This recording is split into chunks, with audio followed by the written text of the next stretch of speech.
to Complexity Made Simple. My name is Paul Allen, and before we get into today's video, just a reminder, some great news. The design of experiments for 21st century engineers, the Minitab version, has just been released. I know for those of you unfortunate enough to have selected Minitab, you have a great deal of difficulty in understanding this software. So we've created this special version of this text with the Minitab screenshots. The link to lulu.com where you can buy this book is in the description below. And of course, you also have the option of purchasing Drink Tea and Read the Paper, which is the perfect book to go with your green belt or Six Sigma black belt training. The link to lulu.com for that book is also in the description below. And of course, the other thing that we'd really love you to do, please go to buymeacoffee.com and make a small donation. All of these things, the purchase of the books and the donations, they help keep the channel moving. I'm really grateful to all of those people who are currently donating. Many thanks for your support and your help. And now let's get on with today's video.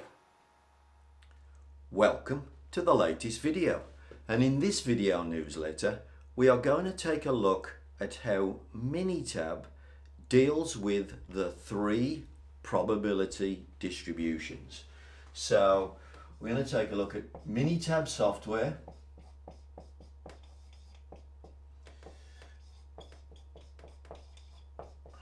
and in particular, what's the best way to do probability calcs in Minitab, and in particular the three distributions that you're going to see at work: the binomial,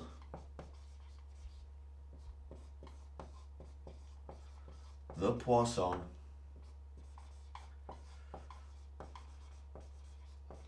and the normal. Why these three distributions? Because when you collect data, typically you are going to collect one of these three distributions. There are others in your business, but these are the common ones. If I'm honest, this one and this one is the common one. Whenever you look at data and you consider it as pass-fail, you're typically collecting a binomial distribution. Whenever you measure something, like measuring the weight of a Mars bar, you measure the grams, 50 grams, 49 grams, 51 grams, etc. Whenever you measure something, you're going to typically create a normal distribution. The Poisson is a bit more of a special case, but the Poisson is about arrival rate. So if you particularly have lorries per hour arriving at a tipping station for municipal waste, typically lorries per hour is an arrival rate, and you are creating a Poisson distribution. So they are the three common distributions that you tend to see inside most businesses, and therefore we're going to take a look at each one.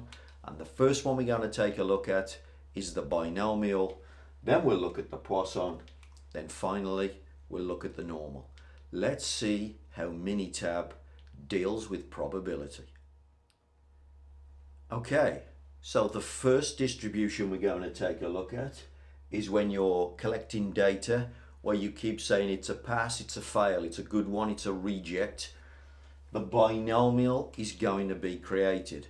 And in particular, where is probability going to play with you is when you are sampling goods. So here's the little scenario we're going to paint. Your supplier is the most brilliant and consistent supplier. Every delivery they give you has got exactly a 1% defect rate in the box. Okay, and every time they deliver, what you're going to do is you're going to sample 100 pieces. Now obviously, if you see either 0 defects or 1 piece, so 0 or 1 defect, you're going to think this company is doing its job. But if you see, of course, 2 or more, you're going to think we need to look for a new supplier. Okay, so you're sampling. So you are at the mercy of luck. Another word for the mercy of luck is probability. So let's go and take a look at how Minitab would work out the probability that even though your supplier does not change performance, every delivery has got a 1% defect rate in it. What's the chance that you might see a bad result? What's the chance that you might see a good result? Okay, so we're going to have a look at a couple of scenarios, and we're going to take a look at how Minitab works these numbers out for you. Okay, so here we are in Minitab. Now, the probability calculator that I'm going to use is actually found on the graph menu. So I'm going to go graph, and then sort of 40% of the way down there, look, there's a probability distribution plot. And this is the one that we're going to use for all of our calculations. If I click on that, it opens a little window and it says, what do you want to see? So it gives me some choices. Now, in order to calculate probability, I need to click the end one there, which is view probability. Click OK. Goes to the next window. Now, the first thing is this little drop-down menu. So the little drop-down menu, which is currently stuck on uniform, we need to go to binomial. And then that leaves us with a window there with 2 parameters that are needed. And the 2 parameters are the number of trials. Now, we said that we're going to take a sample of 100 every time the lot arrives. So the number of trials is 100. And then it says, what's the event probability? Well, we are going to assume that the supplier is doing the perfect job and they're supplying us with 1%. So we are going to put in 0.01, which is the event probability, 1%. So there are the 2 parameters that you need. Now we're going to go to the shaded area. Because it's going to say, well, okay, how do you want to work the probability out? We have to tell it that we want to know what's the probability of getting 0 defects, maybe getting more than 1 defect, etc. So we need to give it that instruction. The first thing is, because it's a higher than, the right-hand tail is the piece of information that we want. So we're going to click on the right-hand tail. And we have the choice of the probability value or an X value. Well, we want to use the X value and let the computer tell us the probability value. So the first number I'm going to put in is 1.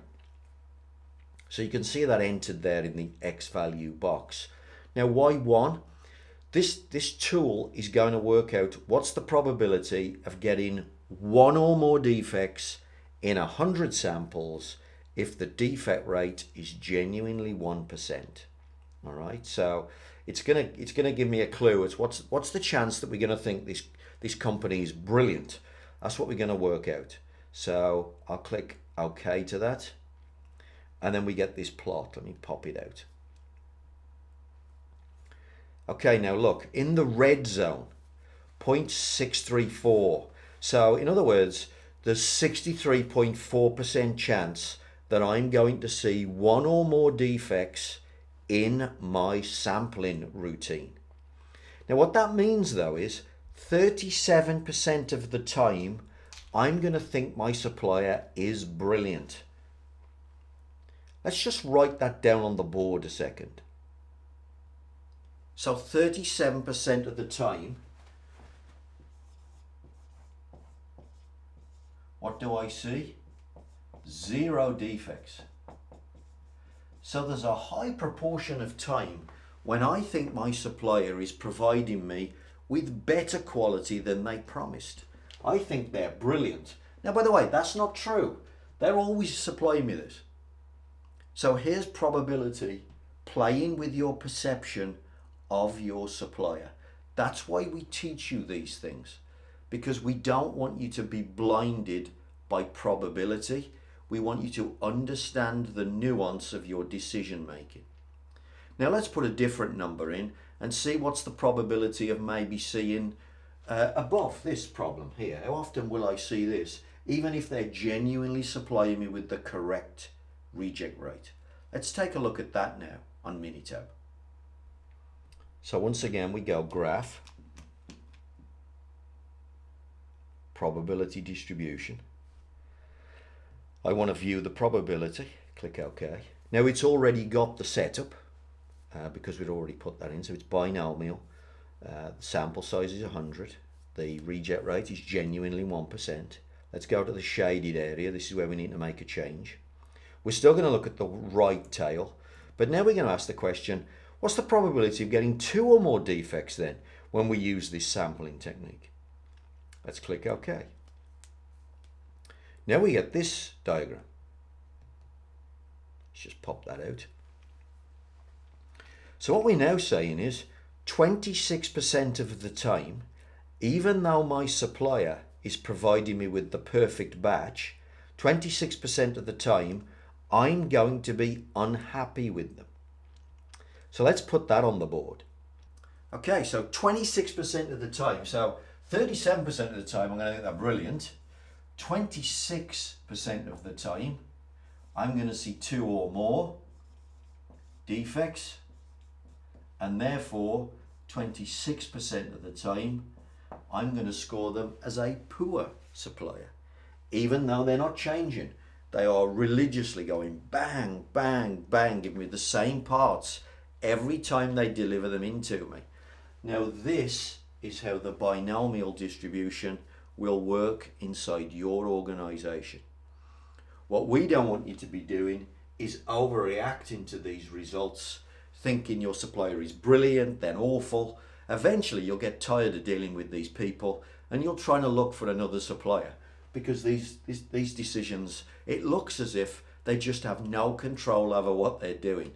No, it's probability you have no control over, and that pass fail is how the binomial distribution will show up in your business.